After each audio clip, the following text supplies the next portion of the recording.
क्या आप जानते हैं कि हर दिन लाखों जानवर धर्म और परंपरा के नाम पर असहनीय दर्द सह रहे हैं?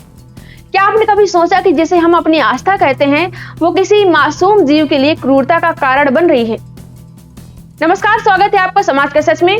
आज हम एक ऐसी हकीकत का खुलासा करेंगे जो आपके दिमाग को झकझोरेगी, आपको सोचने पर मजबूर कर देगी। ये कोई काल्पनिक कहानी नहीं है, बल्कि सच्चाई है पशुओं पर हो रहे अत्याचार की और धर्म के नाम पर छिपे पाखंड की। आज हम सबसे पहले बात करेंगे कोल्हापुर की महादेवी हथनी की, जिसके मामले ने पूरे देश का ध्यान खींचा है। फिर हम खुलासा करेंगे कि कैसे जैन, हिंदू, इस्लाम और हर धर्म के लोग पशुओं पर क्रूरता करते हैं और फिर जीव दया का ढोंग भी रचते हैं। और सबसे खास बात हम बताएंगे कि वीगनिज्म यानी पशु आधारित उत्पादों से पूरी तरह दूरी कैसे इस क्रूरता को रोक सकता है। सबसे पहले आइए बात करते हैं कोल्हापुर महाराष्ट्र की एक ऐसी घटना की जिस पर बवाल हो रहा है। यह है महादेवी हथनी की सच्ची घटना। स्थानीय लोग उसे प्यार से माधुरी भी बुलाते हैं। महादेवी यानी माधुरी 1992 से यानी पिछले 34 सालों से कोल्हापुर के शिरोल तालुका में नांदेड़ी गांव के जैन मठ में रह रही थी। उस समय वो सिर्फ 3 से 4 साल की थी जब उसे कर्नाटक से इस मठ में लाया गया। जैन समुदाय और स्थानीय लोगों के लिए महादेवी धार्मिक और सांस्कृतिक परंपराओं का हिस्सा बन गई। हर बुधवार को उसे बाजार में निकाला जाता था। लोग उसे देखकर कहते थे कि नांदेड़ी की हथनी आ गई। उसे लोग खाने को भी कुछ न कुछ देते थे। उसका रुतबा था, उसका सम्मान था। लेकिन क्या ये वाकई में सम्मान था? सच्चाई यह है कि महादेवी की जिंदगी जंजीरों में कैद थी। पशु कल्याण संगठन पेटा इंडिया ने खुलासा किया कि महादेवी की घटना बेहद खराब थी। उसे जंजीरों से बांध कर रखा जाता था, जिससे उसके पैरों पर घाव हो गए थे। उसे गठिया और फुट रॉट जैसी बीमारियां थी, क्योंकि वो कंक्रीट के फर्श पर रहने को मजबूर थी। उसके शरीर पर नुकीले हथियारों के निशान थे, क्योंकि उसे काबू में करने के लिए ऐसे हथियारों का इस्तेमाल होता था। कर्मकांडों के लिए उसके शरीर पर रंग लगाए जाते थे और सजावट की जाती थी। लेकिन क्या किसी ने उसकी आंखों में देखा? वहां दर्द था, तनाव था और आजादी की चाह थी। और सबसे दुखद बात, 2017 में महादेवी ने मठ के मुख्य पुजारी को दीवार पर पटक कर मार डाला, क्योंकि उसका दर्द, उसका तनाव, उसकी पीड़ा उसे असहनीय हो गई थी। ये घटना इस बात का सबूत थी कि महादेवी कितने मानसिक और शारीरिक कष्ट में थी। लेकिन साथियों, यह अत्याचार ज्यादा दिन नहीं चला। पेटा इंडिया ने इस क्रूरता को कोर्ट में उठाया। उन्होंने बताया कि महादेवी की देखभाल ठीक से नहीं हो रही थी। एक उच्च स्तरीय जांच समिति ने पेटा के दावों की पुष्टि की। इसके बाद 16 जुलाई 2025 को बॉम्बे हाई कोर्ट ने आदेश दिया कि महादेवी को गुजरात के जामनगर में वनतारा वन्यजीव पुनर्वास केंद्र में भेजा जाए। 25 जुलाई को सुप्रीम कोर्ट ने भी इस आदेश को बरकरार रखा। 29 जुलाई को महादेवी को वनतारा भेज दिया गया। वनतारा, जो कि रिलायंस इंडस्ट्रीज और रिलायंस फाउंडेशन द्वारा फंडेड है और अनंत अंबानी की पहल है, एक रेस्क्यू सेंटर है। वहां 200 से ज्यादा हाथी प्राकृतिक वातावरण में रहते हैं। वनतारा ने बताया कि महादेवी को अब जंजीरों से मुक्त कर दिया गया है। उसकी टूटी हड्डियां और नाखूनों का इलाज हो रहा है। उसे स्वस्थ भोजन, खुला जंगल और अन्य हाथियों का साथ मिल रहा है। वायरल वीडियोस में वो खुश दिख रही है, खेल रही है, कूद रही है और अपनी आजादी का आनंद ले रही है। लेकिन साथियों, ये घटना यही खत्म नहीं होती। कोल्हापुर के लोग इस फैसले से नाराज हैं।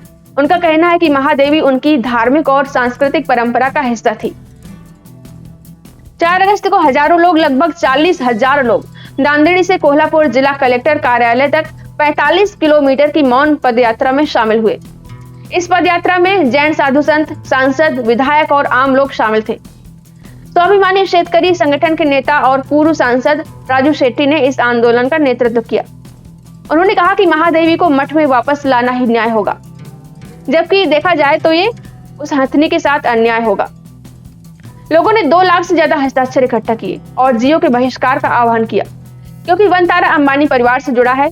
कुछ लोगों ने पुलिस वाहनों पर पत्थरबाजी भी की। 5 अगस्त को महाराष्ट्र के मुख्यमंत्री देवेंद्र फडणवीस ने भी मुंबई में एक उच्च स्तरीय बैठक बुलाई, जिसमें उप मुख्यमंत्री अजित पवार, स्थानीय नेता और नांदेड़ी मठ के प्रतिनिधि शामिल हुए। बैठक में फैसला हुआ कि नांदेड़ी मठ और राज्य सरकार सुप्रीम कोर्ट में पुनर्विचार याचिका दाखिल करेंगे, ताकि महादेवी को वापस लाया जा सके। लेकिन सवाल यह है कि क्या ये विरोध महादेवी की भलाई के लिए है या सिर्फ धार्मिक भावनाओं और परंपराओं को बचाने के लिए है? क्या कोल्हापुर के लोग ये भूल गए कि महादेवी जंजीरों में थी, कि वो दर्द में थी, वो कंक्रीट के फर्श पर रहने को मजबूर थी, जो उसके लिए जेल से कम नहीं था। वहीं कुछ लोग वनतारा को प्राइवेट जू कहते हैं, लेकिन ये कोई जू नहीं है। ये एक रेस्क्यू सेंटर है जहां जानवरों को जंगल जैसा माहौल, इलाज और देखभाल मिलती है। महादेवी अब वहां खुश है, तो क्या हमें उसकी खुशी की परवाह नहीं करनी चाहिए? कुछ लोग वनतारा का सिर्फ इसलिए अंधविरोध कर रहे हैं क्योंकि वो किसी उद्योगपति के परिवार द्वारा संचालित है। उन्हें समझना चाहिए कि जानवरों की भलाई व्यक्ति की पहचान से नहीं, उसके कर्मों से मापी जाती है। अगर कोई जगह, चाहे वो किसी भी अमीर या प्रभावशाली इंसान की हो, एक पीड़ित जानवर को जंजीरों से मुक्त करके उसे प्राकृतिक, सुरक्षित और प्यार भरा जीवन दे रही है, तो उसका समर्थन किया जाना चाहिए, न कि विरोध। वनतारा कोई पिकनिक स्पॉट या सर्कस नहीं है, बल्कि एक रेस्क्यू और पुनर्वास केंद्र है, जहां जानवरों को पिंजरे नहीं, जंगल मिलता है।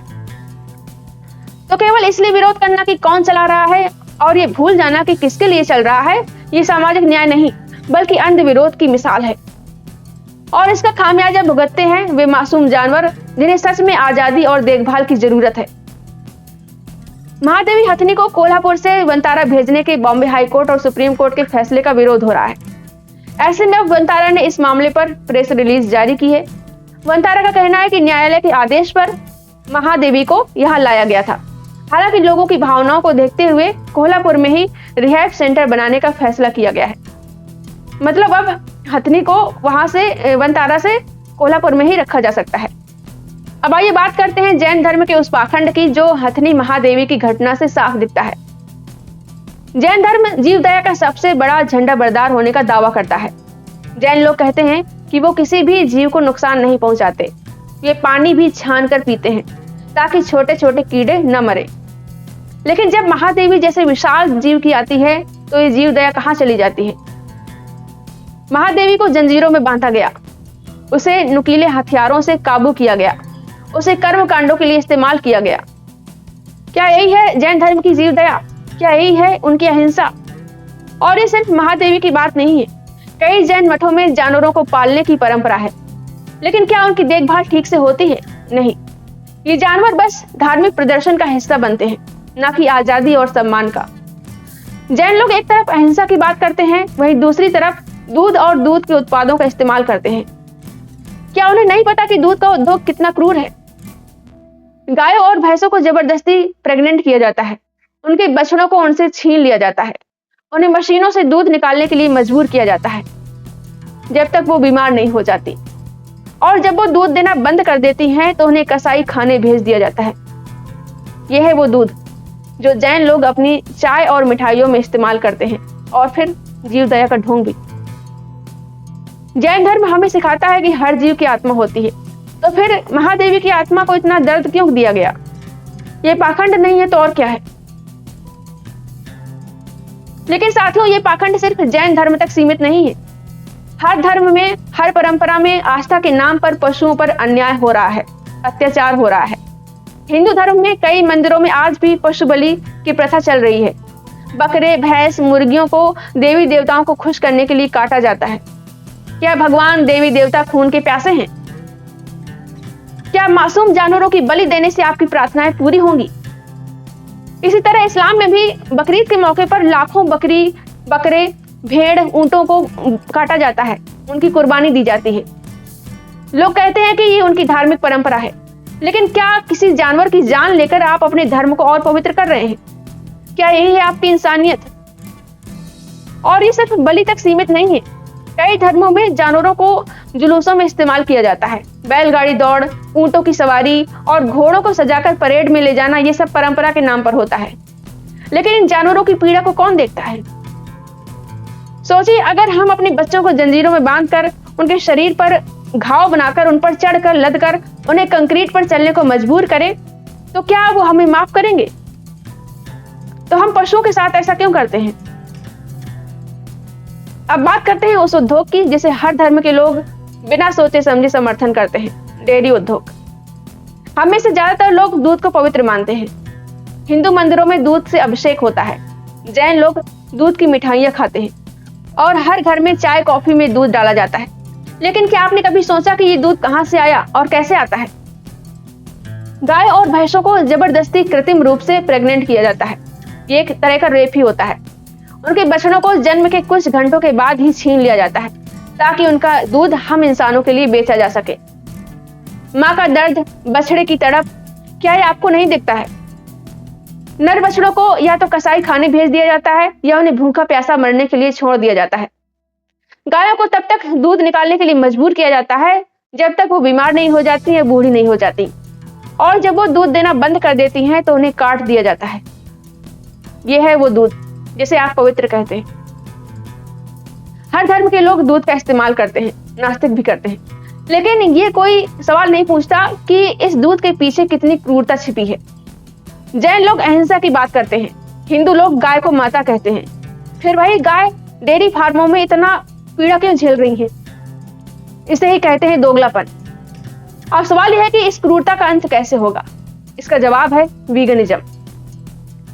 वीगनिज्म का मतलब है पशु आधारित उत्पादों जैसे कि दूध, मांस, चमड़ा, शहद आदि सभी एनिमल प्रोडक्ट्स और पशु सवारी से पूरी तरह दूरी। ये एक ऐसी जीवन शैली है, एक ऐसी लाइफ स्टाइल है जो न सिर्फ पशुओं को बचाता है बल्कि हमारे पर्यावरण को, हमारे सेहत को और हमारे हृदय को भी शुद्ध करता है। आज दुनिया भर में लाखों लोग वीगन बन रहे हैं। आप बिना दूध के स्वादिष्ट चाय बना सकते हैं, बादाम का दूध, सोया दूध या नारियल का दूध इस्तेमाल कर सकते हैं। वैसे चाय पीना कोई जरूरी नहीं है, फिर भी आप चाहें तो इनका इस्तेमाल कर सकते हैं। बिना पशु दूध के तमाम तरह की मिठाइयां भी बना सकते हैं। यूट्यूब पर आप वीगन रेसिपी सर्च कीजिए, सब मिलेगा। आप बिना मांस के पौष्टिक और स्वादिष्ट खाना खा सकते हैं। दाल, चना, सब्जियां, फल, ये सब वीगन है। और ये सिर्फ नास्तिकों के लिए नहीं है, ये हर उस इंसान के लिए है जो जीव दया में विश्वास करता है, चाहे वो हिंदू हो, जैन हो, मुस्लिम हो या बौद्ध हो या कोई और हो। बौद्ध धर्म हमें करुणा सिखाता है, तो क्यों ना हम उस करुणा को हर जीव तक पहुंचाएं। महादेवी की घटना हमें ये सिखाती है कि पशु हमारे गुलाम नहीं है, वो सवारी के लिए नहीं बने हैं, जंजीरों में कैद होने के लिए नहीं बने, और ना ही हमारे कर्मकांडों, परंपराओं के लिए हैं। पशु हमारे साथ हैं, हमारे लिए नहीं। उनकी गरिमा का सम्मान करना हमारा कर्तव्य है। उनका असली घर जंगल या प्राकृतिक वातावरण है, ना कि हमारे घर या कैद खाने। सोचिए, अगर हम सब वीगन बन जाएं तो कितने जानवरों की जान बचेगी, कितने जंगल बचेंगे, कितने मासूम दर्द से मुक्त होंगे। अब कुछ लोग कहेंगे पेड़ पौधों में भी तो जान होती है, उन्हें भी मत खाओ। तो ऐसे कुतर्क करने वालों को पता होना चाहिए कि पेड़ पौधे, फल, सब्जी में हम इंसान और जानवरों की तरह नर्वस सिस्टम नहीं होता। वे दर्द को महसूस नहीं कर सकते, और हम इंसानों के लिए जीने के लिए आखिरी ऑप्शन वनस्पति आधारित भोजन ही है, वरना हम मर जाएंगे। वीगनिज्म कहता है कि जितना हमारे लिए संभव हो वहां तक हम किसी जीव को नुकसान न पहुंचाएं, मतलब कम से कम हिंसा हो। वीगनिज्म आत्मरक्षा को गलत नहीं कहता। वीगनिज्म पर मैं पहले ही एक पूरा वीडियो बना चुकी हूँ, उसका लिंक आपको इस वीडियो के नीचे डिस्क्रिप्शन में मिल जाएगा, या फिर आप चैनल की प्लेलिस्ट में जाकर देख सकते हैं। वीगनिज्म के नाम से प्लेलिस्ट है। इसके अलावा वीगनिज्म पर ज्यादा जानकारी के लिए आप यूट्यूब पर वाई वी केयर चैनल के वीडियोस देख सकते हैं। उसमें वीगनिज्म को लेकर आपकी बहुत सारी गलतफहमियां दूर होंगी और सच जान पाएंगे।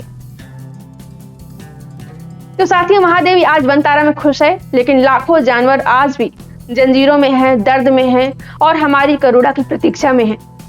आइए हम सब मिलकर एक वादा करें कि हम पशुओं की पीड़ा को कम करेंगे, हम वीगन बनेंगे, हम धर्म और परंपरा के नाम पर होने वाले पाखंड को चुनौती देंगे।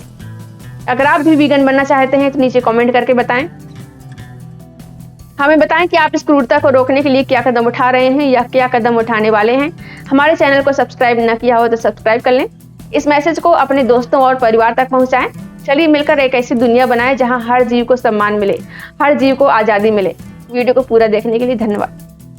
अगर आपको मेरा काम पसंद आ रहा हो और आप चाहते हैं कि मैं इसी तरह बिना डरे, बिना किसी के दबाव के सच्चाई और सामाजिक मुद्दों पर बोलती रहूं और अंधविश्वास के खिलाफ समाज को जागरूक करती रहूं, तो आप अपनी इच्छा अनुसार मेरी आर्थिक मदद भी कर सकते हैं।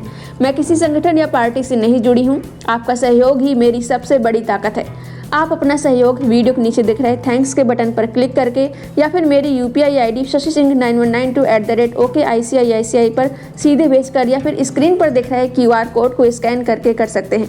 आपकी हर छोटी से छोटी मदद मेरे लिए बहुत कीमती है। आपका छोटा सा सहयोग भी मुझे मजबूती देता है, क्योंकि जब जनता खुद साथ देती है तभी बदलाव होता है। धन्यवाद।